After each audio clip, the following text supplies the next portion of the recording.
Bismillahirrahmanirrahim. Assalamualaikum warahmatullahi wabarakatuh. Bismillahirrahmanirrahim. Bersyukur kepada Allah dengan mengucapkan Alhamdulillahirabbil alamin. Bersolawat kepada Rasulullah dengan mengucapkan Allahumma sholli ala Sayyidina Muhammad wa ala ali Sayyidina Muhammad. Alhamdulillah kita bisa bertatap muka kembali, berwajah kembali meskipun di dalam sosial media seperti Facebook, YouTube, dan juga YouTube. Alhamdulillah sewajarnya kita syukuri bersama karena itu merupakan sebuah nikmat yang diberikan oleh Allah Subhanahu wa taala ke dalam diri kita. Alhamdulillah karena sepantasnya kita sebagai seorang muslim pandai-pandai untuk bersyukur kepada Allah Subhanahu wa taala. Meskipun hanya mengucapkan alhamdulillahirabbil alamin. Para sahabat-sahabat saya yang saya hormati, sebelumnya saya ingin menyapa kalian salam silaturahim dan juga salam keberkahan dan juga salam persahabatan dan juga salam kebahagiaan. Semoga kita selalu dalam lindungan Allah Subhanahu wa taala, dilancarkan urusan-urusan kita dan juga diberkahi hidup kita di dunia dan juga di akhirat. Juga kita mendoakan kedua orang tua kita, sahabat-sahabat kita dan juga kerabat-kerabat kita, baik kaum muslimin, muslimat, mukminin, mukminat, dan juga kita mendoakan guru-guru kita. Amin ya rabbal alamin. Pada kesempatan kali ini saya ingin membahas tentang ikhtiar dan juga tawakal. Namun terlebih dahulu izinkan saya untuk menjelaskan definisi dari ikhtiar dan juga tawakal tersebut. Ikhtiar itu berusaha dengan sungguh-sungguh. Jadi yang namanya ikhtiar itu ialah berusaha dengan sungguh-sungguh untuk mencapai suatu tujuan yang diinginkan. Sedangkan yang dimaksud dengan tawakal di sini ialah berserah diri kepada Allah Subhanahu wa taala setelah melakukan ikhtiar. Jadi ikhtiar dengan tawakal itu saling beriringan satu dengan yang lain dan tidak bisa yang namanya dipisahkan. Karena mengapa? Karena di sini ikhtiar itu sangat mendukung terhadap tawakal dan tawakal tersebut juga sangat mendukung terhadap ikhtiar. Terdapat poin-poin yang akan saya sampaikan mengenai tentang ikhtiar, yaitu berusaha bersungguh-sungguh semaksimal mungkin untuk mencapai suatu tujuan. Poin yang pertama yaitu yang dimaksud dengan ikhtiar di sini ialah usaha sungguh-sungguh. Manjada wajadah.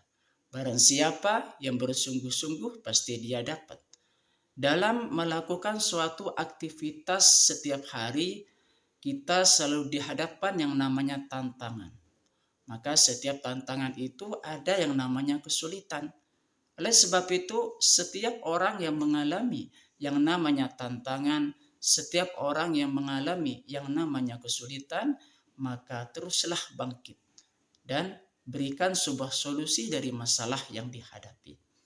Karena mengapa? Karena Allah Subhanahu wa taala itu sudah mengabarkan kepada kita beserta kesulitan itu ada kemudahan. Dalam surah Al-Insyirah ayat 5 sampai 8. Fa inna ma'al usri yusra, inna ma'al usri yusra, fa idza faraghta fansab wa ila rabbika farghab. Maka sesungguhnya beserta kesulitan itu ada kemudahan. Sesungguhnya beserta kesulitan itu ada kemudahan. Maka setelah suatu pekerjaan itu selesai, maka kerjakanlah pekerjaan yang lain dan hanya kepada Tuhanmu lah engkau berharap. Oleh sebab itu, maka sebagai seorang muslim yuk kita luruskan niat bagaimana kita hanya menggantungkan harapan kita kepada Allah Subhanahu wa taala. Setelah kita menyelesaikan satu pekerjaan, maka selesaikanlah pekerjaan yang lain. Itu adalah seruan dari Allah Subhanahu wa taala. Dan jangan pernah pesimis dalam menjalani kehidupan. Dalam menjalani kehidupan di sini penuh dengan yang namanya tantangan. Penuh yang namanya ujian. maka teruslah bangkit. Karena setiap adanya kesulitan itu ada yang namanya kemudahan. Bersama kesulitan ada kemudahan. Itu poin yang pertama yang berkaitan dengan ikhtiar, yaitu sungguh-sungguh. Sedangkan poin yang kedua, menggunakan potensi dan sumber daya harus disertai dengan harapan. Ya, menggunakan potensi dan juga sumber daya. Kita dalam melakukan suatu aktivitas, dalam menjalani aktivitas setiap harinya, maka seharusnya kita menggunakan sumber daya yang kita miliki. Menggali potensi yang kita miliki itu bisa memaksimalkan hasil yang akan kita capai. Salah satu contohnya di sini adalah menggunakan potensi, yaitu merencanakan sesuatu dengan matang. Kalau misalkan kita sudah merencanakan sesuatu dengan matang, maka manajemennya sangat baik. Ingat, sudah saya sampaikan di waktu-waktu yang lalu bahwasanya setiap sesuatu supaya kita mencapai suatu aktivitas yang maksimal, mencapai apa yang kita inginkan, manajemen kita harus diatur. Baik dari segi perencanaan, pengorganisasian, pengarahan, dan juga pengendalian. Oleh sebab itu, di sini hubungannya dengan ikhtiar, yaitu kita menggunakan potensi yang kita miliki.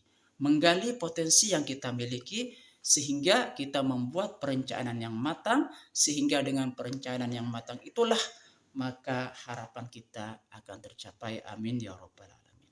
Poin ikhtiar yang ketiga, yaitu harus disertai dengan harapan hanya kepada Allah Subhanahu wa ta'ala. Jadi kalau misalkan kita melaksanakan suatu aktivitas, melakukan suatu ikhtiar, maka harus disertai hanya harapan kepada Allah Subhanahu wa ta'ala. Kenapa bisa demikian di sini? Ikhtiar tanpa tawakal itu maka menimbulkan yang namanya kesombongan. Karena mengapa? Karena kita merasa bahwa kita tidak butuh kepada Allah Subhanahu wa ta'ala. Ikhtiar tanpa doa, ikhtiar tanpa berserah diri kepada Allah Subhanahu wa ta'ala nanti menimbulkan yang namanya sifat kesombongan. Oleh sebab itu, itulah pentingnya yang namanya berserah diri kepada Allah Subhanahu wa ta'ala.